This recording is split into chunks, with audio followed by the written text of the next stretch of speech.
Welcome, and thank you for listening. Today, we invite you to journey beyond the surface of our world, into the hidden depths of the Earth itself. The story is inspired by the classic science fiction novel Journey to the Center of the Earth by Jules Verne, first published in 1864. It is a tale of courage, curiosity, and the human desire to explore the unknown. Beneath our feet lies a world shaped by fire, time, and mystery, a world few have ever seen. Please find a quiet place, relax, and allow your imagination to travel where light does not reach. Now, let us begin our descent into the depths of the Earth. Chapter 1. Professor Lidenbrock's Discovery. In the year 1863, in the old city of Hamburg, there lived a professor of mineralogy named Otto Lidenbrock. He was a brilliant man, respected in scientific circles, and well known for his deep knowledge of rocks, crystals, and the hidden structures of the Earth. However, despite his intelligence, Professor Lidenbrock was not an easy man to live with. He was impatient, loud, and easily excited. When an idea entered his mind, nothing could stop him from acting on it at once. His temper was quick, his movements were faster, and his voice often echoed through the house like thunder. I, Axel, was his nephew and his assistant. I lived with him in his tall, narrow house on Königstrasse Street. Although I admired his knowledge, I often feared his sudden bursts of energy and his endless experiments. One afternoon, I was peacefully studying mineral samples in my room when the professor burst through the front door. "Axel," he shouted, "Axel, come here at once." His voice rang through the hallway like a warning bell. I hurried downstairs, my heart pounding. He was standing in the entrance hall, holding a dusty old book in his hands. His eyes were shining with excitement, and his fingers were trembling. "Look at this," he cried. "Do you see what I have found?" The book was ancient, with a cracked leather cover and yellowed pages. It smelled of time itself. "I bought it this morning from a second-hand bookseller," the professor continued. "It is a manuscript from the 16th century, written by Arnsak Nussum, a famous Icelandic scholar. The name meant little to me, but I could tell this discovery was important to my uncle." He opened the book carefully and began flipping through its fragile pages. "Here," he exclaimed, "right here." Between the pages, a small piece of parchment slipped out and fell onto the table. "What is that?" I asked. The professor picked it up gently. "A note," he said, his eyes widening. "And not just any note. It is written in runic letters." The strange symbols covered the entire parchment. They twisted and curved like mysterious paths. "Can you read it?" I asked. "Not yet," he replied, "but I will," and with that, he locked the front door. "Professor," I said carefully, "why did you lock the door?" "Because," he said, "we are not leaving this house until this message is fully decoded." My heart sank. The puzzle begins.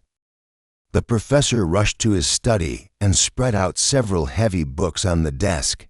"These," he said, "are ancient language guides. With them, we will break the code." The runic letters were copied carefully onto a clean sheet of paper. They looked like nothing I had ever seen before. For hours, the professor studied the symbols, mumbling to himself, making notes, and rearranging the letters. Meanwhile, I grew more nervous by the minute. "What if it means nothing?" I asked. "What if it is just a meaningless scribble? Nonsense!" he shouted. "Great minds do not write meaningless scribbles." Suddenly, he froze. "Axel," he whispered, "look closely." He had rearranged the letters into a strange sentence. "Could this be Latin?" he said. He grabbed a Latin dictionary and began translating. Little by little, the message became clearer. Then, at last, he stood up and shouted with joy, "I have it." He read the message aloud. "Descend into the crater of Sneffels Yokel, which Scartaris crest before the calends of July, O daring traveler. and you will reach the center of the earth. I have done it. Arnsak Nussum. My blood ran cold. The center of the earth. I whispered. Yes, the professor cried. The very center of our planet. He began pacing the room like a man possessed. This proves it, he said. Saknussemm discovered a path beneath the Earth's surface, a path that leads directly to the planet's core. But Professor, I said, that's impossible. The heat alone. Science has limits only for the weak. He interrupted. We will follow his path. I stared at him, in disbelief. You mean we will travel underground, not just underground, he replied, to the center of the earth. A terrifying decision. A terrifying decision. My thoughts were filled with images of dark tunnels, boiling lava, and endless depths. The professor, on the other hand, was more energetic than ever. He packed scientific instruments, maps, and notebooks. Axel, he said, we leave for Iceland at once. Iceland? I repeated. Yes, Mount Sneffels. That is where our journey begins. My legs felt weak. Professor, people die in caves. Volcanoes are dangerous. He smiled. All great discoveries are dangerous. The next morning, he announced our departure to our housekeeper, Martha. Martha, he said proudly, we are going to explore the earth itself. She stared at him, shocked. Please come back alive, she whispered. I wished I could say the same to myself. The journey begins. Within days, we were on our way north. Ships, trains, and horses carried us closer and closer to Iceland. The professor studied his maps constantly. His eyes burned with determination. I, however, could not escape the feeling that we were walking toward something far beyond human limits. The message of Saknussemm echoed in my mind. Descend into the crater, and you will reach the center of the earth. Was it truly possible, or were we chasing a ghost from the past? One thing was certain. There was no turning back. Chapter 2. A Most Dangerous Decision. The days that followed the discovery of Saknussemm's message passed like a storm. My uncle, Professor Lidenbrock, seemed to live in a state of permanent excitement. He spoke of nothing but volcanoes, underground passages, and the hidden mysteries of the earth. His study became a battlefield of maps, scientific instruments, and thick books piled high like small mountains. Every free moment he had was spent preparing for what he proudly called the greatest scientific expedition of the century. I, on the other hand, felt only growing fear. Each time I imagined descending into the depths of the planet, my chest tightened. The earth, to me, was not a place to explore, but a force to respect from a safe distance. Its fires, pressures, and unknown creatures belonged far below the surface, not to curious humans with fragile bodies. One evening, as the sun faded behind the rooftops of Hamburg, my uncle called me into his study. His eyes shone behind his thick spectacles, and his hands gripped a large map of Iceland. Axel, he said, everything is ready. Our route is clear. We will travel to Reykjavik, then to the peninsula where Mount Sneffels stands. From there, we follow Saknussemm's instructions. I swallowed hard. Uncle, are you truly certain this is wise? Wise, he repeated sharply. Wisdom belongs to those who dare. Fear belongs to those who stay behind. He spread the map across the desk and pointed to a tall volcano near the western coast. Sneffels, he said, an extinct volcano, safe, silent, and perfect for our descent. Extinct does not mean harmless, I replied. The earth is unpredictable. My uncle laughed loudly. So is science. That night, I barely slept. My thoughts were filled with endless tunnels, collapsing rocks, and rivers of fire. I imagined the ground opening beneath my feet, swallowing me into darkness. Every sound in the house felt like a warning from the earth itself. The next morning, my uncle announced our departure to our housekeeper, Martha. She listened in shock as he described our plan to explore the interior of the planet. To the center of the Earth, she whispered, "Sir, people don't even return from ordinary mountains. Great discoveries require great risks," he replied proudly. Martha turned to me with worried eyes. "Please look after him," she said softly.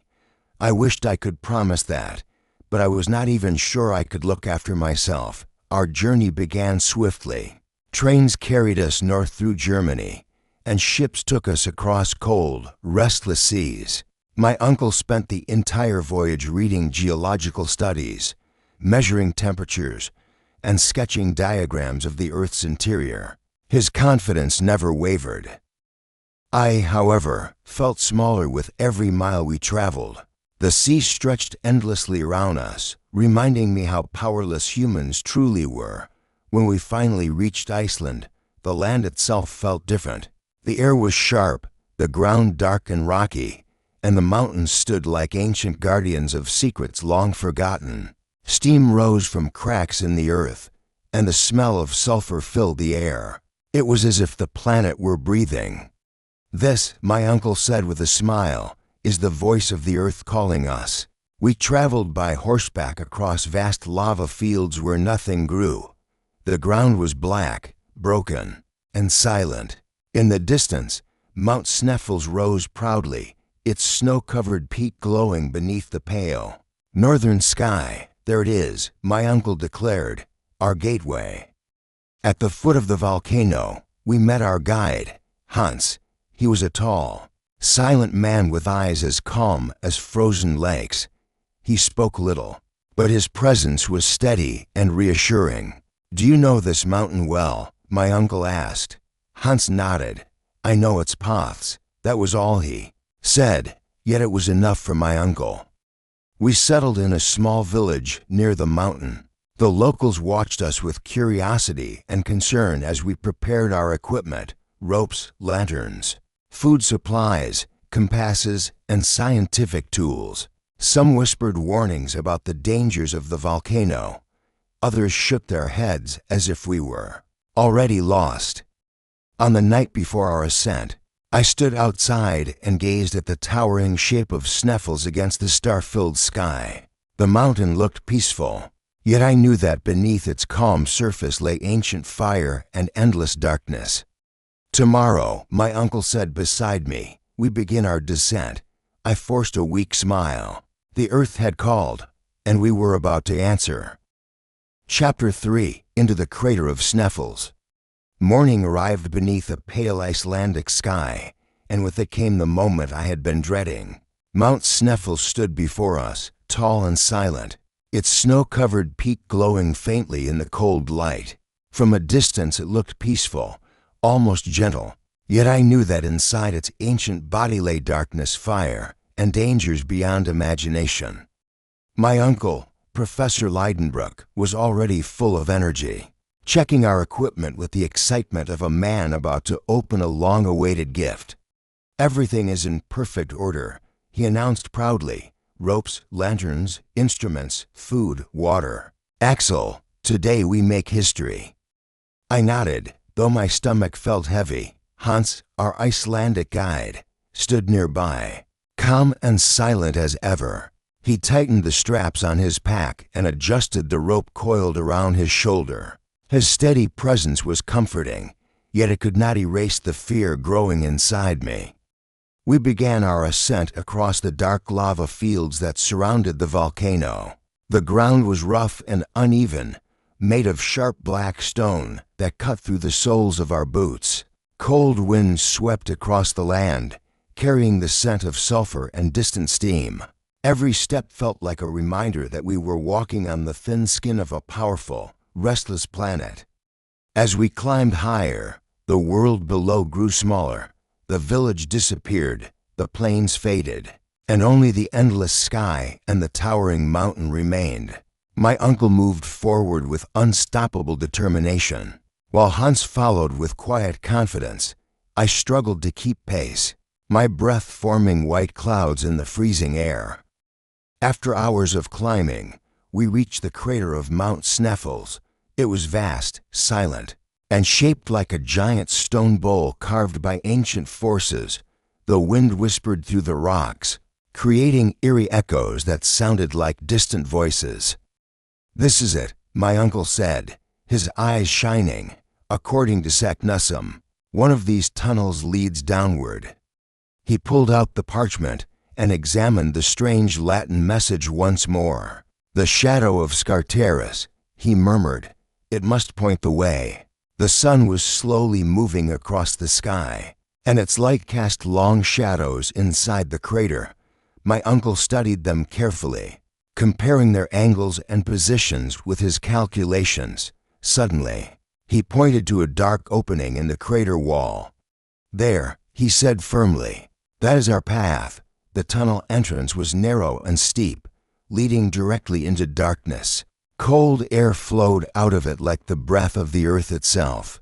I hesitated at the edge, peering into the unknown. "Uncle," I whispered, "once we go down, there may be no easy way back." He smiled. "All great journeys begin with a single step into the unknown."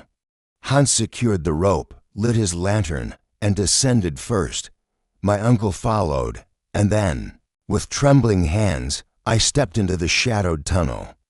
The light of the surface disappeared quickly. Soon, only the warm glow of our lanterns guided us through the twisting passage. The walls were rough and damp, covered with strange mineral patterns that sparkled faintly in the light.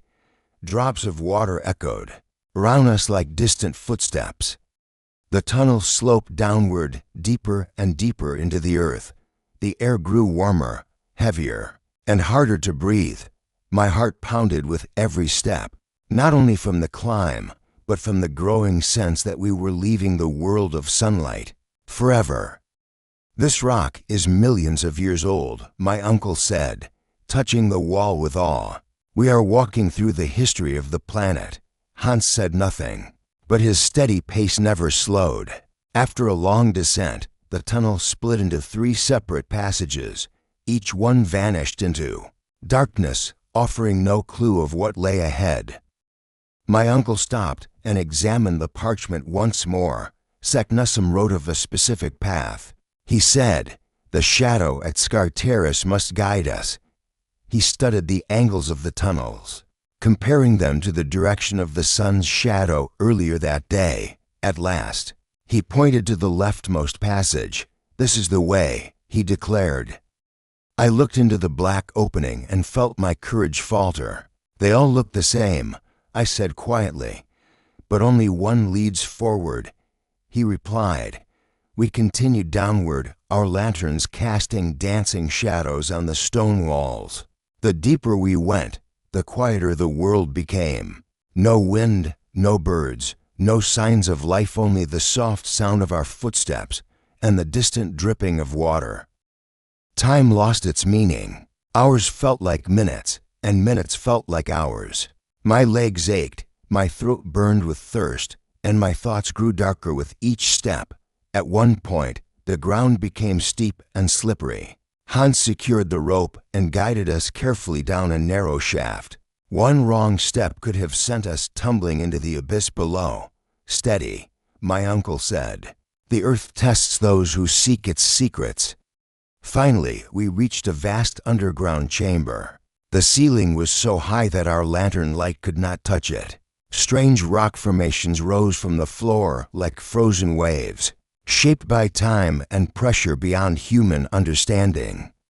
"This is extraordinary," my uncle whispered. "A hidden cathedral beneath the earth." I stood in silence, overwhelmed by the scale of it all. The surface world felt like a distant memory. We rested briefly, drinking water and checking our supplies. My uncle recorded detailed notes in his journal, his mind fully absorbed in the scientific wonder of our surroundings. "Tomorrow," he said, "we continue deeper." I nodded, though fear still filled my chest. We were no longer travelers on the earth. We were travelers inside it. Chapter 4: The Depths Below. Our first full day beneath the surface of the earth began in complete darkness. There was no sunrise, no sky.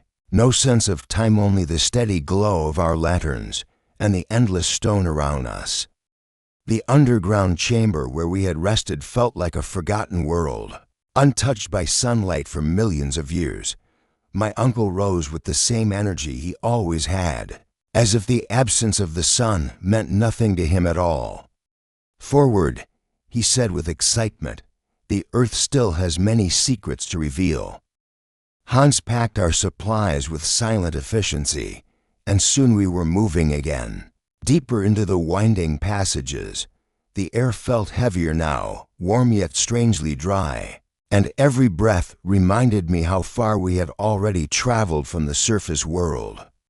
The tunnel narrowed, forcing us to walk in a single line, the walls pressed close on either side, rough and uneven, sometimes brushing against our shoulders. Our lantern light revealed layers of rock stacked like the pages of an ancient book, each one recording a different era of the planet's long history. "Look closely," my uncle said, pointing at a glowing mineral vein. "These formations were created under immense pressure. We are witnessing the Earth's hidden architecture." To him, the tunnel was a scientific treasure. To me, it was a reminder of how fragile we were inside this massive stone body. Hours passed as we descended through sloping corridors and twisting passages. Occasionally, we encountered deep cracks in the ground, forcing Hans to secure ropes so we could cross safely. The sound of small stones falling into the darkness below echoed for several long seconds, hinting at depths that made my stomach tighten. At one point, the tunnel suddenly opened into a vast vertical shaft. Our lanterns revealed nothing but darkness beneath us. That we must ascend, my uncle said calmly. Hans tested the rope, nodded, and began lowering himself first. My uncle followed, and then it was my turn. The rope creaked softly as I descended, my boots brushing against the cold stone walls. The air grew warmer with every meter, and my heartbeat echoed loudly in my ears. When my feet finally touched solid ground, relief washed over me. We stood in another massive chamber, its walls carved by ancient volcanic forces. Strange crystal formations reflected our lantern light like tiny stars frozen in stone. "This place," my uncle whispered, "has not seen a human for thousands of centuries." We moved forward carefully, our footsteps echoing through the cavern. The silence felt alive, as if the earth itself were listening to us. Soon, we reached a series of narrow tunnels branching in different directions. Some sloped downward, others curved sideways, disappearing into shadow. "The earth is like a maze," I said quietly. My uncle smiled. "And every maze has a path." Using his compass and careful measurements, he selected the steepest passage. "Downward," he declared, "always downward." The tunnel became steeper, forcing us to climb carefully over sharp rocks and loose gravel. Sweat ran down my face despite the cool air. The deeper we went, the more the pressure seemed to weigh on my chest, as if the planet itself were slowly pressing against us. Suddenly, a loud rumble echoed through the passage. The ground vibrated slightly beneath our feet. "An earthquake," I whispered. My uncle paused, listening. "No," he said, "just the earth settling.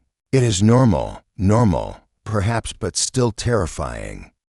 We continued forward until we reached a strange underground river flowing between two rock walls. The water shimmered faintly in our lantern light, moving silently through the depths like a hidden vein of the planet.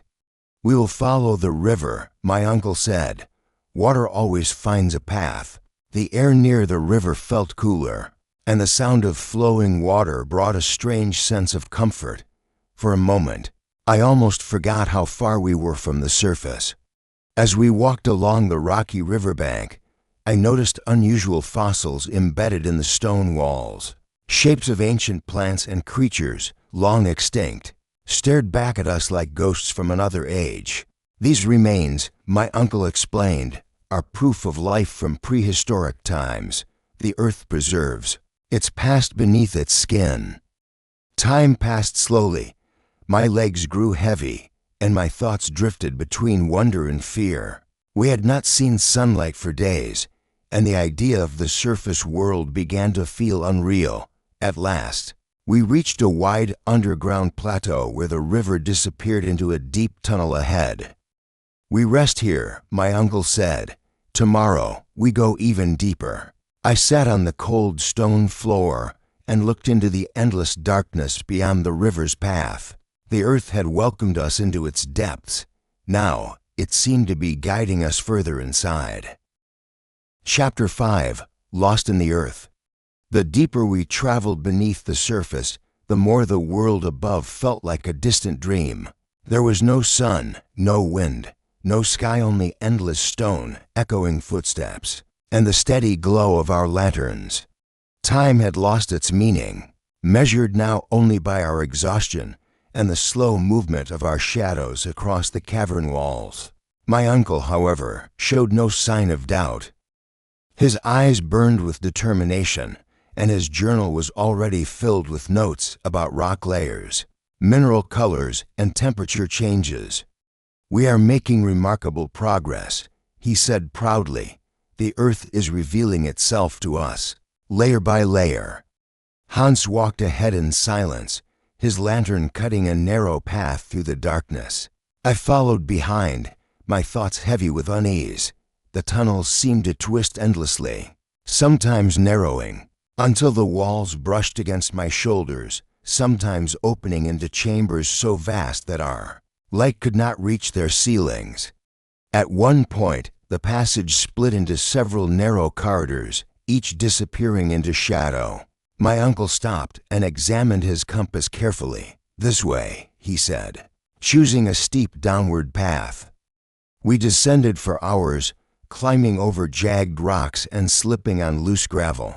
The air grew warmer, and the pressure seemed to press against my chest. Sweat soaked my clothes, and every breath felt heavier than the last. Then, without warning, the tunnel ended. We stood in a small, enclosed chamber with no visible exit. "We must have missed a passage," I said, panic rising in my voice. My uncle frowned and searched the walls with his lantern. "Impossible," he muttered. "There must be a way forward." Hans examined the ground carefully and shook his head. The path we had taken had collapsed behind us. Loose rocks blocked the narrow tunnel, sealing us inside the chamber.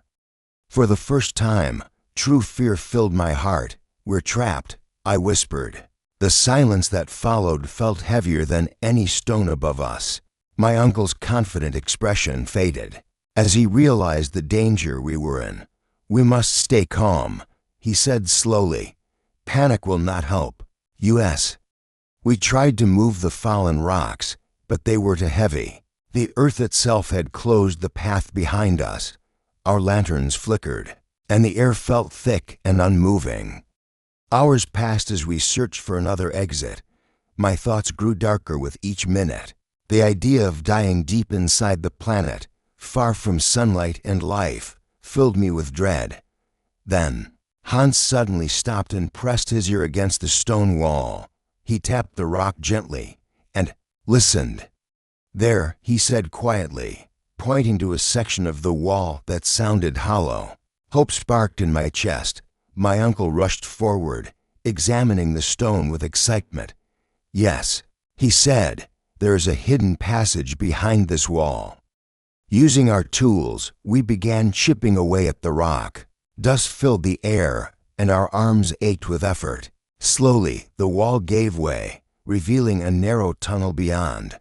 "We're not lost," my uncle declared with renewed confidence. "The earth is simply testing us."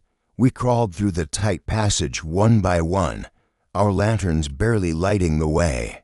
The air felt cooler on the other side, and the tunnel sloped gently downward. As we continued, strange echoes followed our movements, bouncing through the stone like distant whispers. The earth felt alive around us, its deep body shifting and breathing. Eventually, the tunnel opened into another vast chamber. This one was different. The walls were smooth, shaped by ancient water flows, and a faint mist hung in the air. The sound of dripping water echoed softly, creating an eerie rhythm in the darkness. "This is a natural water cavern," my uncle said, "formed over countless ages." I gazed into the shadows, feeling both awe and fear. We had escaped being trapped, but the journey ahead still felt endless. We rested briefly, drinking water and catching our breath. My uncle wrote more notes, his mind once again focused on science rather than danger. "Forward," he said at last, "the center of the earth awaits." I followed. Though my heart still trembled with every step, the earth had nearly claimed us, yet we continued, deeper than ever before. Chapter 6: The Subterranean Ocean. Our journey continued deeper into the earth, and with every step, the underground world became stranger and more mysterious. The narrow tunnels we had followed for days suddenly opened into a massive cavern so vast that our lantern light could not reveal its full size. The air felt cooler here, and a faint echo rolled across the stone floor like distant thunder. As we moved forward, I began to notice something remarkable. The ground beneath our feet was smoother, shaped not by collapsing rock, but by the steady movement of water over countless ages. A soft, rhythmic sound reached my ears, growing louder with each step. "Do you hear that?" I asked. My uncle stopped and listened carefully. "Water," he said, "and not just a small stream." Soon, the tunnel widened into an enormous underground shoreline. Before us stretched a dark, silent sea, its surface barely visible under the glow of our lanterns. Gentle waves touched the rocky shore, whispering against the stone like the breath of a sleeping giant. "A sea," I whispered. My uncle's eyes shone with excitement. "A subterranean ocean," he said proudly, "hidden beneath the earth for millions of years." The ceiling of the cavern rose so high that it disappeared into darkness, resembling a night sky without stars. Strange mineral formations reflected faint light like distant constellations, creating the illusion of a world beneath a world. "This changes everything," my uncle continued. "Water exists deep within the earth. Life may have existed here long before humans walked the surface." Hans, calm as ever, examined the shoreline and nodded. He pointed toward a natural raft formed from hardened mineral deposits and driftwood-like stone. "We can cross," he said simply. My heart raced. Crossing an underground sea felt far more dangerous than walking through tunnels. The water was dark, and its depth was impossible to measure. "We have no choice," my uncle said. "The path forward lies across this ocean." We carefully pushed the natural raft into the water and secured our supplies. Hans took the lead, guiding us onto the floating platform. The surface of the sea rippled gently, reflecting our lantern light like liquid shadows. As we drifted away from the shore, the silence of the cavern surrounded us. There was no wind, no sky, no horizon, only darkness above and water below. The sense of isolation was overwhelming. "How far do you think it goes?" I asked quietly. "Far enough to hide secrets," my uncle replied. The water beneath us remained calm, yet the echoes of distant movements suggested that this hidden sea was far from empty. Strange rock formations rose from the water like ancient towers, shaped by time and pressure beyond human understanding. At one point, the raft passed near a massive stone arch stretching from the water's surface to the cavern ceiling. It looked like the remains of a forgotten city carved by nature itself. "This place," my uncle whispered, "is a monument to the power of the earth." Hours passed as we drifted across the subterranean ocean. My thoughts wandered between wonder and fear. The surface world felt unreal now, like a story from another life. Suddenly, the water beneath us began to ripple more violently. A deep, echoing sound rolled across the cavern, followed by a massive splash in the distance. "What was that?" I whispered. Hans tightened his grip on the raft. My uncle raised his lantern. trying to see into the darkness. Something large, he said calmly, very large. The echoes faded, but the tension remained. Whatever lived in this hidden sea was not meant to be disturbed by humans. Eventually, after what felt like an endless journey, the shoreline of the far cavern came into view. We guided the raft towards solid ground and stepped onto the rocky shore with relief. We crossed an ocean beneath the earth, my uncle said proudly. This expedition will change science forever. I looked back at the dark water, feeling both awe and unease. The earth had shown us another hidden world, but I sensed that greater dangers still awaited us, deeper below. Chapter 7: The Creatures of the Deep. The shoreline of the subterranean ocean felt strangely alive, as if the stone beneath our feet carried the memory of ancient movements and forgotten life. The air was cooler here, and a faint mist drifted across the dark water, glowing softly in the light of our lanterns. My uncle, Professor Lidenbrock, stood at the edge of the shore with the excitement of a man who believed he had discovered an entirely new world. To me, however, the silence of this hidden sea felt heavy, as though something unseen were watching us from the depths. We have entered a realm untouched by the surface, my uncle said. Whatever lives here has evolved in darkness. Hans said nothing, but his eyes scanned the water carefully. We followed the shoreline for hours, our boots crunching against the rocky ground. Strange mineral pillars rose from the cavern floor like frozen waves, their surfaces reflecting faint patterns of light. The ceiling remained invisible, swallowed by darkness, making the cavern feel like an endless underground sky. As we walked, I began to notice unusual shapes embedded in the stone walls. They were not plants, nor simple rock formations, but fossilized remains of creatures long extinct. Massive rib bones curved out of the stone like the remains of ancient giants. These fossils, my uncle explained, belonged to prehistoric animals. They lived when the earth was young. I stared at the enormous skeletons with a mixture of awe and fear. If such creatures once ruled the planet, what might still exist in the hidden depths below? Suddenly, the water near the shore began to ripple. A low, echoing sound rolled across the cavern, vibrating through the stone beneath our feet. "Did you hear that?" I whispered. My uncle raised his lantern, peering into the darkness. "Something moved," he said calmly. The ripples grew stronger, spreading across the surface like silent waves. Then, without warning, a massive shape rose from the water. Its long, armored body glistened in the lantern light, and its powerful jaws snapped the air with terrifying force. I froze in place, my heart pounding. "It's alive," I whispered. The creature resembled no animal I had ever seen. Its body was shaped like a gigantic serpent, covered in thick scales, and its eyes glowed faintly in the darkness. Water cascaded from its massive form as it emerged, towering over the shoreline like a living nightmare from the past. "A prehistoric marine reptile," my uncle said in awe, "a survivor from Earth's ancient oceans." Before we could react, another massive shape surfaced nearby. Then another. The hidden sea was not empty, it was filled with ancient life. Hans quickly signaled for us to retreat. We backed away slowly, careful not to attract attention. The creatures circled near the shore, their movements creating deep echoes that rolled across the cavern like distant thunder. "Do not run," my uncle whispered.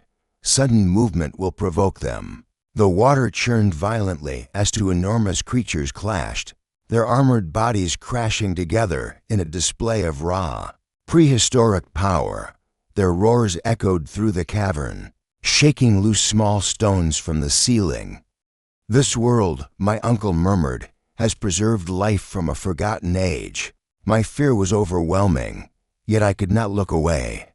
The earth had hidden these creatures for millions of years, protecting them beneath its surface like living fossils. Eventually, the battle ended, and the surviving creature disappeared beneath the dark water. The surface slowly returned to silence, though the echoes of the clash lingered in the air. Hans motioned for us to move. We followed the shoreline carefully. Keeping our distance from the water's edge, every shadow felt like a possible threat, every ripple a warning. After a long, tense journey, we reached a narrow stone passage leading away from the underground sea. The air inside the tunnel felt warmer and drier, as if the earth were guiding us onward once again. "Forward," my uncle said, his voice steady despite the danger we had just witnessed. "We must continue." As we entered the tunnel, the darkness closed in around us. The hidden sea and its ancient creatures vanished behind us, swallowed by shadow. Yet their presence remained in my thoughts. The earth was not empty, it was alive, and we were only beginning to understand its secrets. Chapter 8: The Path of Fire. The tunnel that led us away from the subterranean ocean felt different from the passages we had traveled before. The air grew warmer with every step, and the stone beneath our boots radiated a faint, unnatural heat. Our lantern flames flickered restlessly, as if disturbed by invisible currents moving through the depths of the earth. My uncle walked ahead with unwavering determination, while Hans followed with his usual calm silence. I, however, felt a growing sense of unease, as though the planet itself were guiding us toward something dangerous. "This passage," my uncle said, touching the glowing rock walls, "was formed by ancient volcanic activity. We are entering the domain of fire." The tunnel sloped downward, twisting like a giant stone serpent. Occasional cracks in the walls revealed a dim red glow, pulsing softly like the heartbeat of the earth. The deeper we descended, the more the heat pressed against our skin, and the air grew thick with the scent of sulfur. I wiped the sweat from my forehead. "Uncle, this place feels unstable." He smiled. "All great discoveries are born from unstable ground." Soon, the tunnel opened into a massive cavern illuminated by streams of glowing lava flowing through deep channels in the rock. The sight was both beautiful and terrifying. Rivers of fire moved slowly across the cavern floor, casting dancing shadows on the towering stone walls. The ceiling glowed faintly red, as if the earth itself were burning above us. "We are walking through the planet's bloodstream," my uncle whispered in awe. "Molten rock, shaped by pressure and time." The heat was intense, yet the cavern remained strangely calm. The lava flowed steadily, like a slow-moving ocean of fire, illuminating the entire underground world in crimson light. Hans tested the ground carefully before each step, ensuring that the stone beneath us was solid. The slightest mistake could have sent us into the burning depths below. As we crossed the cavern, I noticed strange metallic formations embedded in the walls. Glowing faintly in the lava's light, they shimmered like molten gold, reflecting the fire around them. "These minerals," my uncle explained, "exist only under extreme conditions. The earth creates wonders where life cannot survive." Suddenly, a deep rumble echoed through the cavern. The ground vibrated beneath our feet, and a section of the lava river surged violently, sending sparks into the air. "An eruption?" I whispered in panic. My uncle remained calm. "No, just the planet releasing its pressure." Even so, the raw power surrounding us was impossible to ignore. The earth felt alive here, restless and unpredictable, like a giant breathing beneath the stone. We followed a narrow stone bridge that stretched across one of the lava streams. The heat was unbearable, and the air shimmered like a living flame. I forced myself forward, my legs trembling with every step. On the far side, the cavern narrowed into another passage, but this one glowed with an eerie red light. The walls were warm to the touch, and the floor felt as if it might collapse at any moment.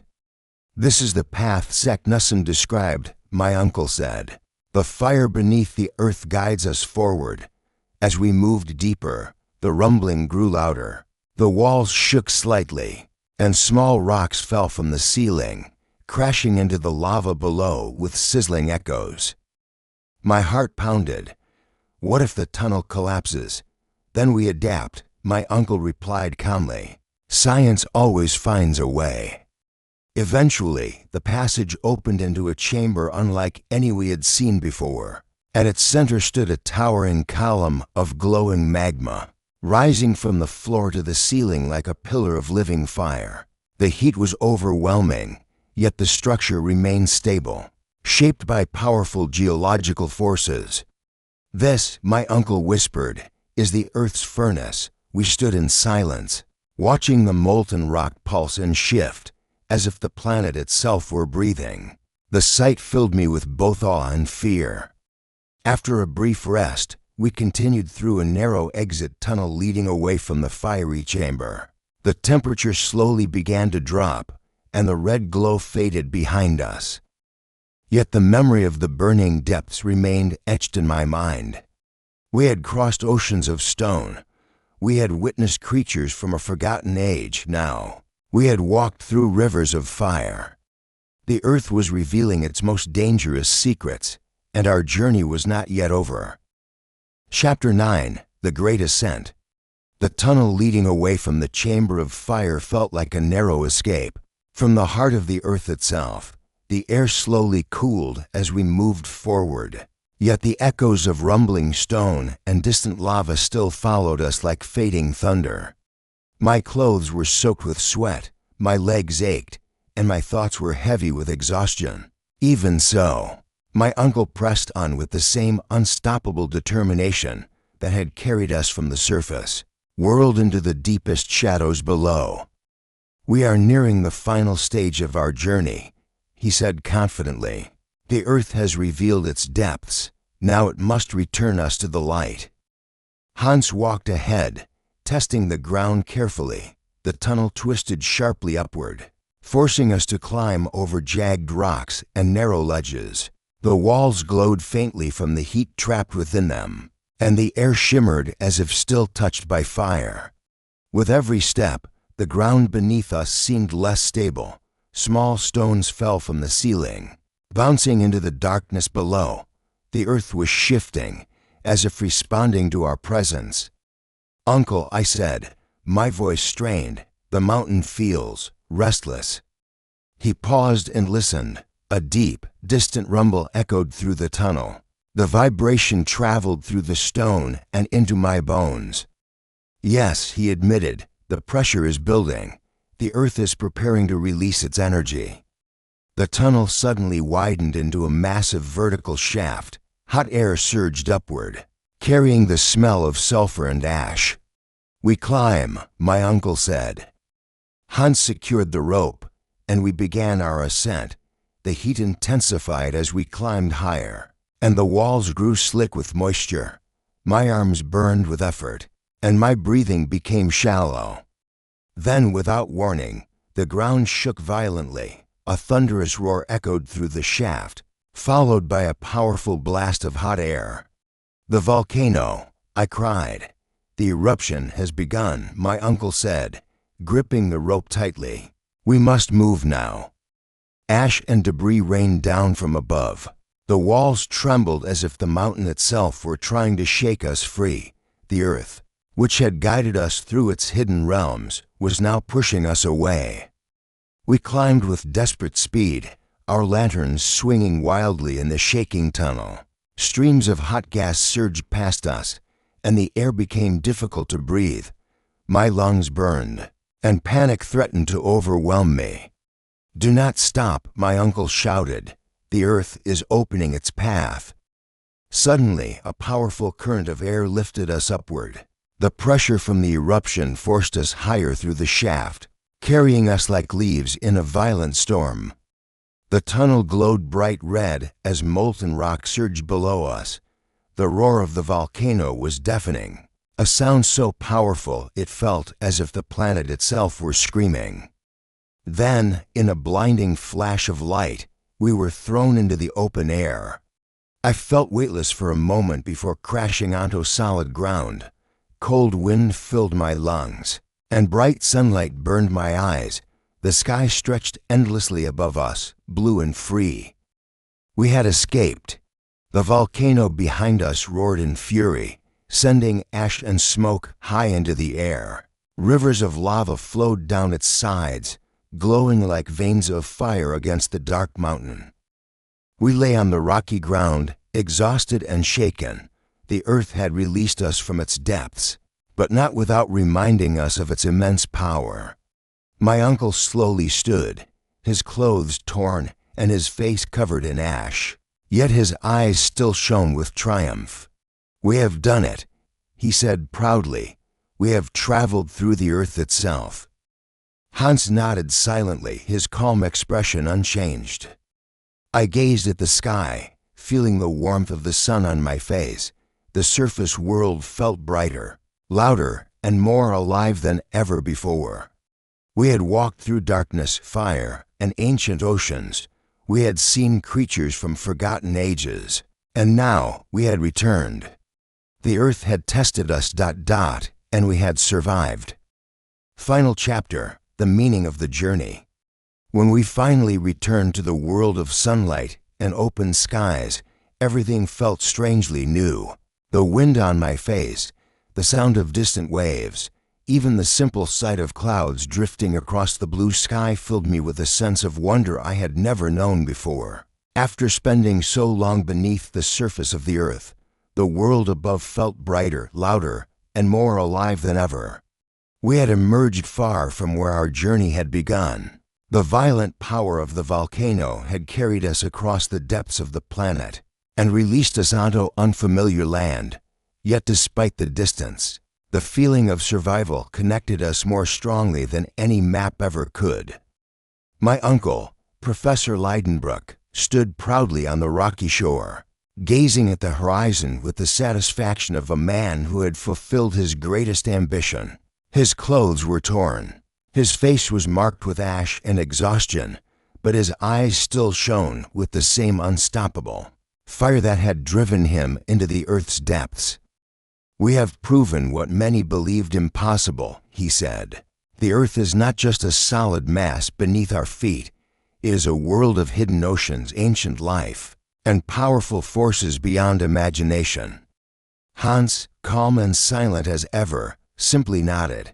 He had guided us through darkness, danger, and fire without fear, and now he stood quietly, as if our incredible journey were just another path he had walked.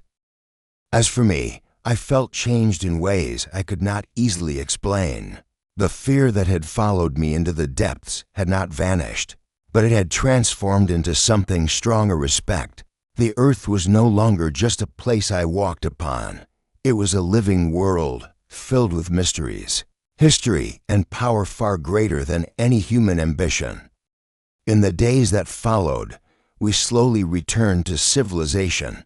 Ships carried us across the sea, and familiar cities welcomed us back with noise, light, and life. People listened in disbelief as my uncle described underground oceans, prehistoric creatures, and rivers of fire hidden beneath their feet. Some laughed, some doubted, but others listened with wonder. "The truth," my uncle would say, "does not require belief. It exists whether we accept it or not." I often found myself gazing at the ground beneath me, imagining the vast world hidden below the surface, the tunnels, the oceans, the creatures, and the burning heart of the earth were no longer distant dreams. They were memories etched into my soul. Our journey had not simply taken us to the center of the earth. It had taken us to the limits of human courage. We had faced darkness, heat, and the unknown. We had walked where no sunlight could reach and survived where life should not exist. And through it all, we had learned something far greater than any scientific discovery. The earth is not just a place to conquer, it is a world to respect. The surface world may feel safe and familiar, but beneath our feet lies a realm shaped by time, pressure, and unimaginable power, a realm that reminds us how small we truly are. And yet, Despite our size, humans continue to explore. We continue to question. We continue to dream. Because the desire to understand the unknown is stronger than fear. As I looked once more at the open sky, I felt grateful not only for surviving the journey, but for being part of something far greater than myself. Our adventure had ended, but the mystery of the earth would never truly be solved. And perhaps that is what makes the journey worth taking. Deep beneath the earth, there may still be worlds no one has ever seen. To imagine, to explore, that is the true adventure of humanity. Thank you very much for listening until the end.